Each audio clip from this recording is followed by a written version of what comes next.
வணக்கம். காயமே உடலே மருத்துவர், காய்கறிகளே மருந்து. உணவிலும் மாற்றம், உடலிலும் மாற்றம். உணவை மருந்தாக்குங்கள், மருந்தை ஒரு பொழுதும் உணவாக்காதீர்கள். உச்சந்தலையில இருந்து உள்ளங்கால் வரை உண்டாகக்கூடிய குறைபாடுகள் அனைத்தையுமே நாம் உண்ணக்கூடிய உணவின் வழியாகவே முற்றிலும் குணப்படுத்த முடியும். அப்போ உணவின் வழியாகவே எப்படி குணப்படுத்துவது என்றால், நாம் உண்ணக்கூடிய உணவுகளையும் அந்த உணவுகளை அதனுடைய தன்மை மாறாமலும், அதாவது பக்குவப்படுத்தி சாப்பிடக்கூடிய கலையை கற்றுக்கொண்டால் உச்சந்தலையில் இருந்து உள்ளங்கால் வரை அனைத்து நோய்களும் நாம் உண்ணக்கூடிய உணவே நமக்கு மருந்தாக மாறி அனைத்து குறைபாடுகளையும் நீக்கி நம்முடைய ஆரோக்கியத்தை, நமக்கு தேவையான ஆரோக்கியத்தை மிக அற்புதமாக கொடுக்கக்கூடியது இந்த உணவு தான்.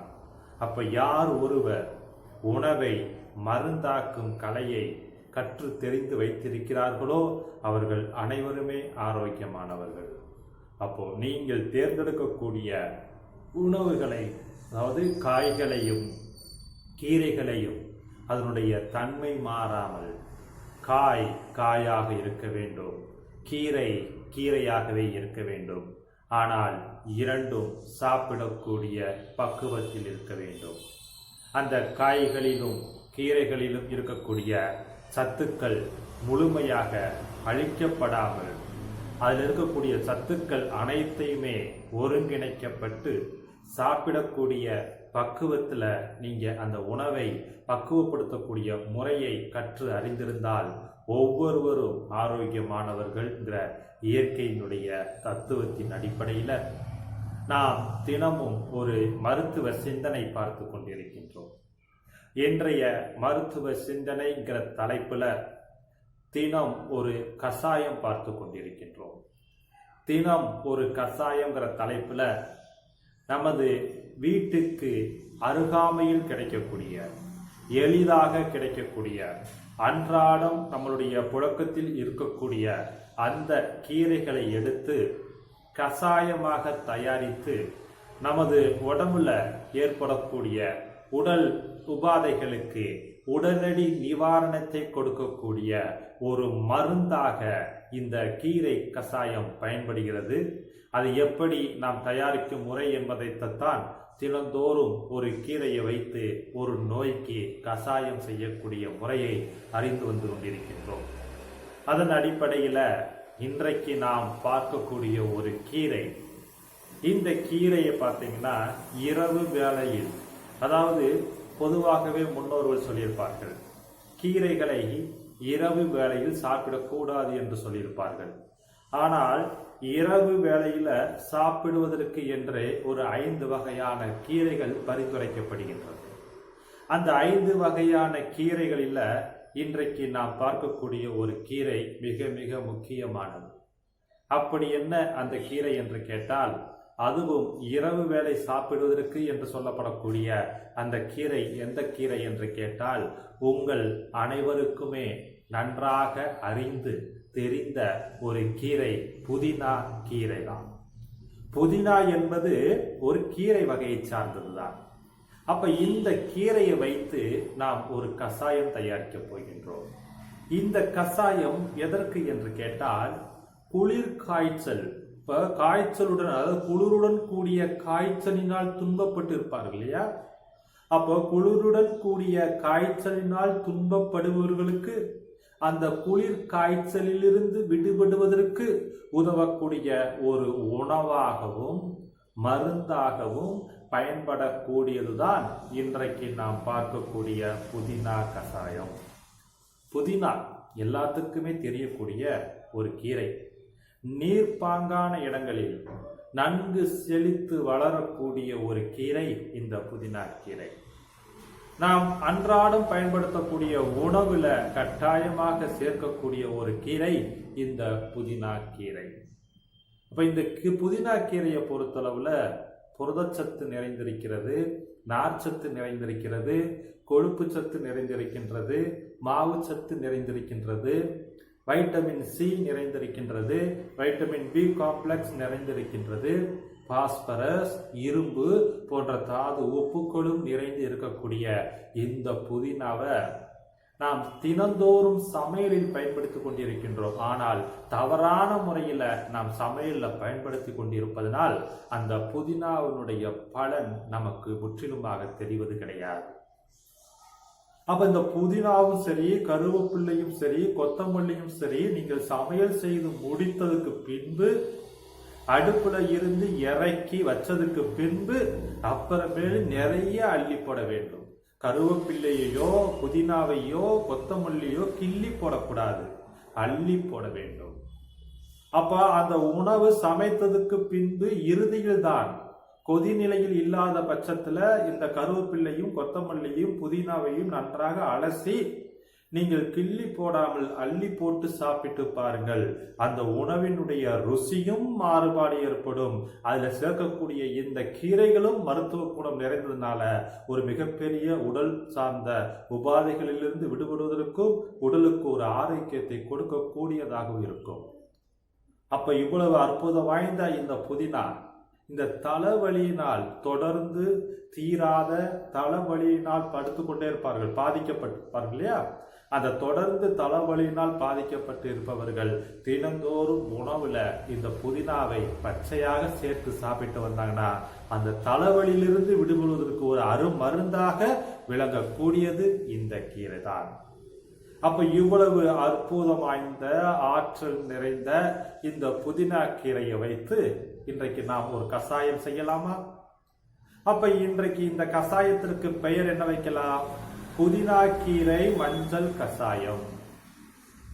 புதினா கீரை மஞ்சள் கசாயம். இந்த புதினா கீரை மஞ்சள் கசாயம் எந்த குறைபாடுக்கு உடனடி நிவாரணத்தை கொடுக்க போகிறது என்று கேட்டால், குளிர் காய்ச்சலினால் துன்பப்பட்டு கொண்டு இருப்பவர்களுக்கு உடனடி நிவாரணத்தை அளிக்கக்கூடியது இந்த புதினா மஞ்சள் கசாயம். அப்ப இந்த கசாயம் செய்வதற்கு தேவையானவை ஒரு கைப்பிடி அல்லது ஒரு கையளவு புதினா இலை, சிறிதளவு மஞ்சள் தூள். இந்த ரெண்டும் தான். இந்த ரெண்டு பொருள் எது கிடைக்காத பொருளா? கட்டாயமாக எல்லோ தெருவுக்கு தெருவாக கிடைக்கக்கூடிய ஒரு அற்புதமான ஒரு கீரை தான்.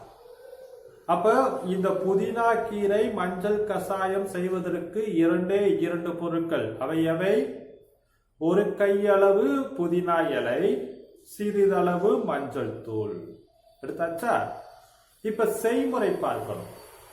அப்ப முதல்ல தேவையான அளவுக்கு புதினா கட்டை வாங்கி பழுப்பான இலைகளை எல்லாம் நீக்கிவிட்டு நல்ல இலைகளை தேர்ந்தெடுத்து அது ஒரு கையளவுக்கு தேர்ந்தெடுத்து ஒரு பாத்திரத்தில் போட வேண்டும்.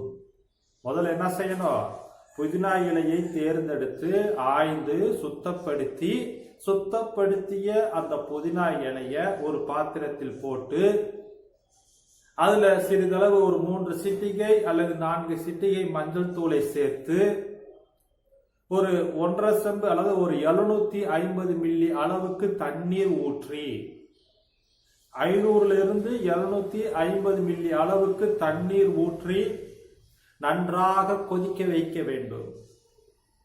நன்றாக கொதிக்க வைத்து பாதி அளவாக சுண்ட வைத்து பாதி அளவு சுண்டமானவுடன் அதனை அடுப்பை அணைத்து விட்டு அதனை இறக்கி வடிகட்டி வைத்துக் கொள்ள வேண்டும். என்ன செஞ்சோம்? ஃபர்ஸ்ட் தேவையான அளவுக்கு புதினா இலைய எடுத்து ஆய்ந்து சுத்தப்படுத்திய புதினா இலைய ஒரு பாத்திரத்துல போட்டு ஒரு 3 சிட்டிகை மஞ்சள் தூளை போட்டு ஒரு 500 இருந்து 250 மில்லி தண்ணீரை ஊற்றி நன்றாக கொதிக்க வைத்து அதனை பாதி அளவாக சுண்ட வைத்த பின்பு அதனை இறக்கி வடிகட்டி வைத்துக் கொண்டோம். ஓகேங்களா? இத குடிக்கும் முறை.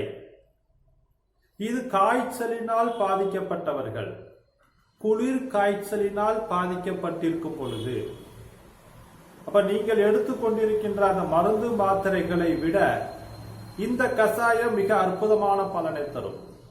அப்ப ஒருவர் குளிர் காய்ச்சலினால் பாதிக்கப்பட்டு கொண்டிருந்தால் அவர் இந்த கசாயத்தை தயார் செய்து அந்த பாதி அளவாக சுண்ட வைத்த பின்பு அதை கொஞ்சம் கொஞ்சமாக குடிக்க வேண்டும். ஒரு 10 நிமிடத்துக்கு ஒரு தடவையோ அல்லது 1/4 மணி நேரத்துக்கு ஒரு தடவையோ 1/2 டம்ளர் வீதம் தொடர்ந்து குடிக்க வேண்டும். இது மாதிரி 3 வேளை செய்து குடிக்க வேண்டும். காலை, மதியம், மாலை என 3 வேளையும். அப்போ அந்த 750 மில்லி தண்ணீர் அல்லது 500ல இருந்து 750 மில்லி தண்ணீர் ஊற்றி பாதி அளவாக சுண்ட வச்சோமா இல்லையா, அதை சுண்ட வச்ச தண்ணியை வடிகட்டி வச்சுக்கிட்டு காலை வேளையில டானிக் குடிப்பது போல் ஒரு 15 நிமிடத்துக்கு ஒரு தடவை கொஞ்சம் கொஞ்சமாக குடித்து அந்த தண்ணி முழுவதையும் குடித்து விட வேண்டும். தீர்ந்து போயிடும். அப்புறம் மதியானத்துக்கு மேற் சொன்ன அதே அளவுகளை கசாயத்தை தயாரித்து மதியான வேலையும் குடிக்கணும். அடுத்து மாலை வேலையிலையும் இந்த கசாயத்தை தயாரித்து குடிக்கணும். இப்படி நீங்க தயாரித்து தொடர்ந்து குடித்துட்டு வந்தீங்கன்னா அந்த குளிரும் காய்ச்சலும் ஒரே நாளில் உங்கள் உடலில் இருந்து முற்றிலுமாக விடுபடும். ஏனென்றால் குளிர் காய்ச்சலை போக்கக்கூடிய ஒரு அற்புதமான உடனடி நிவாரணத்தை அளிக்கக்கூடியதுதான் இந்த புதினா கீரை மஞ்சள் கசாயம். அப்ப அந்த காய்ச்சலினால் பாதிக்கப்பட்டு இருப்பவர்கள் இந்த கசாயத்தை 3 வேளை அவ்வப்பொழுது தயார் செய்து குடித்துக்கிட்டு வந்தால் காய்ச்சலும் குணமாகும், குளிர் காய்ச்சலில் இருந்து விடுபடலாம். அப்போ இன்னி வரப்போறக்கூடிய காலங்கள் எல்லாம் மழைக்காலங்கள் அல்லது குளிர்காலங்கள் வரத்தான் போகிறது. அப்போ ஒரு சில பேர்த்துக்கு உடல் உபாதைகள் இந்த காய்ச்சல், சளி, இருமல் இதெல்லாம் ஏற்படத்தான் செய்யும். அப்ப இது குழந்தைகள் முதல் இந்த கசாயத்தை குழந்தைகள் முதல் முதியோர்கள் வரை யாரு வேண்டாலும் குடிக்கலாம். அப்ப இது ஒரு அற்புதமான ஒரு கை கண்ட மருந்தாக நமது வீட்டிலேயே இருக்கக்கூடிய ஒரு உடனடி நிவாரணமாக இருக்கக்கூடிய இந்த மருந்து பொருளாகிய புதினாவை வைத்து இந்த கசாயம் தயாரித்து அதனை குடித்து அந்த பயனை அறிந்து மற்றவர்களுக்கும் அதனை கற்றுக் கொடுத்து அவர்கள் வாழ்த்துவார்கள், நாம் வாழ்வோம், வாழ்க வளமுடன். அப்ப நாளைக்கு நாம இன்னொரு இதே புதினா கீரையை வைத்து மிக முக்கியமான பிரச்சனைக்கு உடனடி நிவாரணமாக அது எப்படி கசாயம் தயாரிக்கலாம் என்பதை நாளை பார்க்கலாம். நன்றி.